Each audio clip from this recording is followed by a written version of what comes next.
दोस्तों, स्वागत है आपका हमारे YouTube channel success the burning desire में। दोस्तों, यूपी में होने वाली सभी one day exam, UP TET, STET और पीटी जैसी विभिन्न परीक्षाओं में उपयोगी साइंस के कुछ महत्वपूर्ण प्रश्नों के साथ हाजिर हूं मैं। तो दोस्तों, ये कुछ ऐसे प्रश्न हैं जो सभी प्रतियोगी परीक्षाओं में आते ही हैं। तो दोस्तों, चलिए देखते हैं। कार्य का मात्रक क्या होता है? तो उत्तर होगा दोस्तों जूल। प्रकाश वर्ष मात्रक किसका है? दूरी का। दोस्तों, प्रकाश वर्ष मात्रक जो है एक वर्ष में प्रकाश के द्वारा चली गई दूरी होती है, जबकि दोस्तों प्रकाश की चाल जो है 3 लाख किलोमीटर प्रति सेकंड होती है। तो दोस्तों, एक वर्ष में चली गई कुल दूरी प्रकाश वर्ष कहलाती है। अगला देखते हैं दोस्तों, ल्यूमेन किसका मात्रक है? ज्योति फ्लक्स का। क्यूरी किसकी इकाई का नाम है? रेडियो एक्टिव धर्मिता का। दोस्तों, रेडियो एक्टिवता क्या होती है? तो दोस्तों, आपने पीरियोडिक टेबल में देखा होगा, लेड के पहले के सभी तत्व जो होते हैं अस्थायी तत्व कहलाते हैं, और लेड के बाद के जो सारे तत्व होते हैं वे अस्थायी तत्व कहलाते हैं।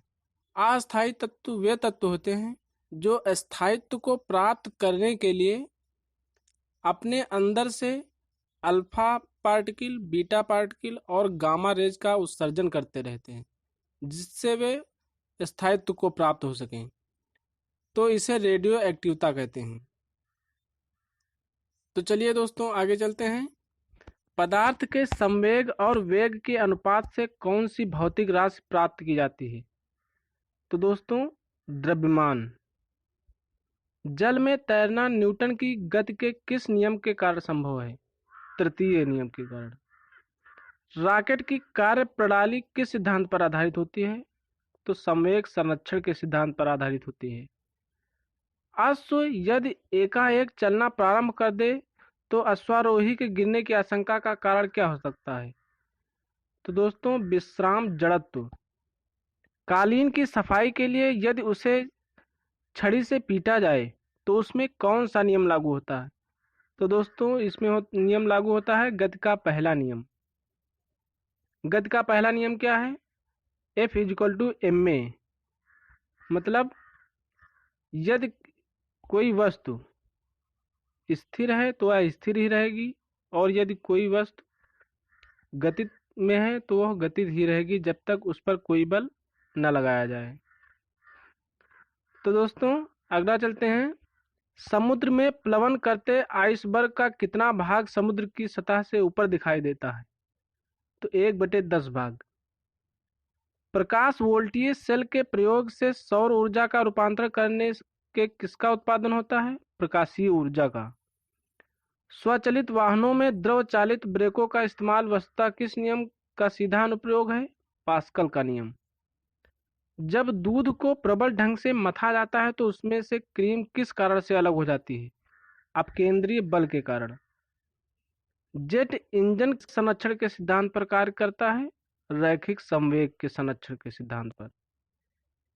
किसी तुल्यकारी उपग्रह की पृथ्वी की सतह से ऊंचाई लगभग कितनी होती है?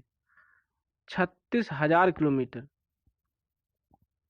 तो दोस्तों, तुल्यकारी उपग्रह की पृथ्वी से सतह की ऊंचाई का मतलब यहाँ यह है कि जो सैटेलाइट छोड़े जाते हैं वह पृथ्वी की सतह से लगभग 36,000 किलोमीटर की ऊंचाई पर होते हैं। आगे चलते हैं दोस्तों।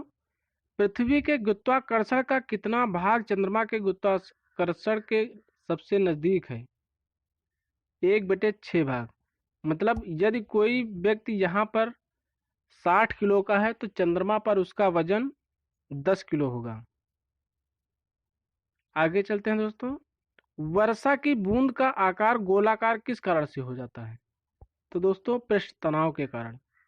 कपूर के छोटे छोटे टुकड़े जल की सतह पर क्यों नाचते हैं? पृष्ठ तनाव के कारण। पानी में लोहे की सुई डूब जाती है लेकिन जहाज तैरता रहता है, यह किस सिद्धांत पर है?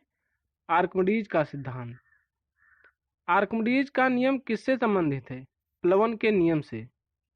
गुरुत्वाकर्षण का सार्वभौमिक नियम का प्रतिपादन किसने किया? न्यूटन ने।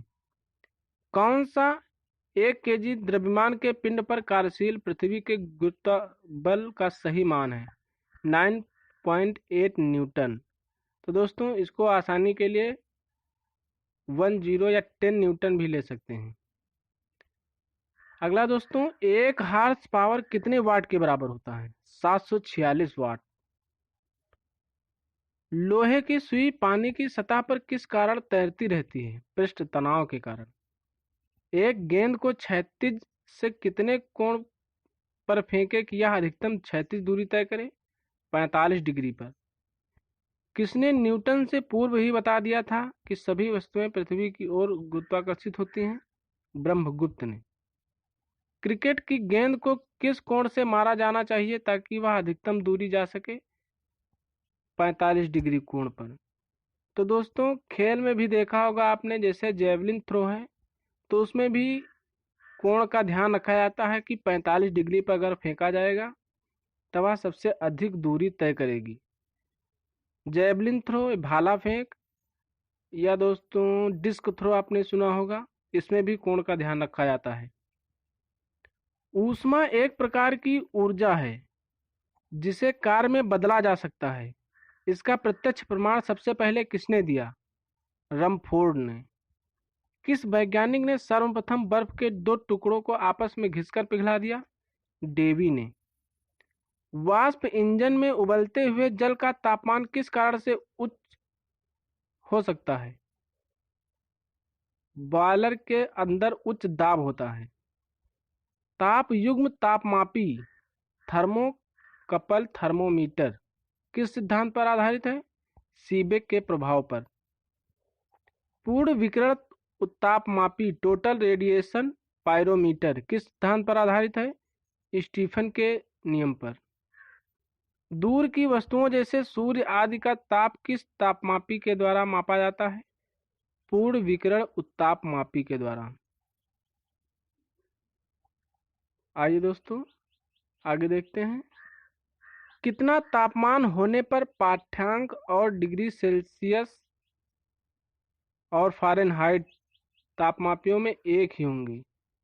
तो दोस्तों -40 डिग्री सेंटीग्रेड। सेल्सियस पैमाने का 0 डिग्री सेंटीग्रेड फ़ारेनहाइट स्केल के कितने डिग्री के बराबर होगा? -32 डिग्री। मानव शरीर का तापमान 98.6 डिग्री फ़ारेनहाइट होता है। सेल्सियस स्केल पर यह कितना होगा? -37 डिग्री सेल्सियस। अति लघु समय अंतरालों को सही मापने के लिए किसका प्रयोग किया जाता है? परमाणु घड़ियों का। एक मनुष्य का तापक्रम 60 डिग्री है तो इसका तापक्रम फ़ारेनहाइट में क्या होगा? -140 डिग्री फ़ारेनहाइट। पानी का घनत्व किस ताप पर अधिकतम होगा? -4 डिग्री सेंटीग्रेड पर। साइकिल के ट्यूब अधिकांशतः गर्मियों में क्यों फटते हैं? गर्मी के कारण ट्यूब फट जाता है। किसी झील की सतह का पानी बस जमने ही वाला है। झील के आधा स्थल में जल का क्या तापमान होगा? -4 डिग्री। ऊष्मा के संचरण की किस विधि में पदार्थ के अणु एक स्थान से दूसरे स्थान तक स्वयं नहीं? द्रवों तथा गैसों में ऊष्मा का स्थानांतरण किस विधि द्वारा होता है? संवहन विधि द्वारा। सूर्य की ऊष्मा पृथ्वी पर किस प्रकार के संचार माध्यम से आती है? विकिरण। ऊष्मा के स्थानांतरण की किस विधि में माध्यम आवश्यक नहीं है? विकिरण में। ऊष्मा संचरण की वह विधि जिसमें माध्यम के कण गति नहीं करते? विकिरण। आणविक संगठन के द्वारा ऊष्मा का संप्रेषण क्या कहलाता है? संवहन। सूर्य विकिरण का कौन सा भाग सोलर कुकर को गर्म कर देता है? अवरक्त किरण। धूप से बचने के लिए छाते में कौन सा रंग समायोजन अच्छा रहता है? ऊपर सफेद नीचे काला। किस विधि से ऊष्मा स्थानांतरण को न्यूनतम करने के लिए थर्मस फ्लास्क की दीवारों पर कढ़ाई की जाती है? विकिरण। धन्यवाद दोस्तों, मिलते हैं इसी सीरीज के अगले वीडियो में।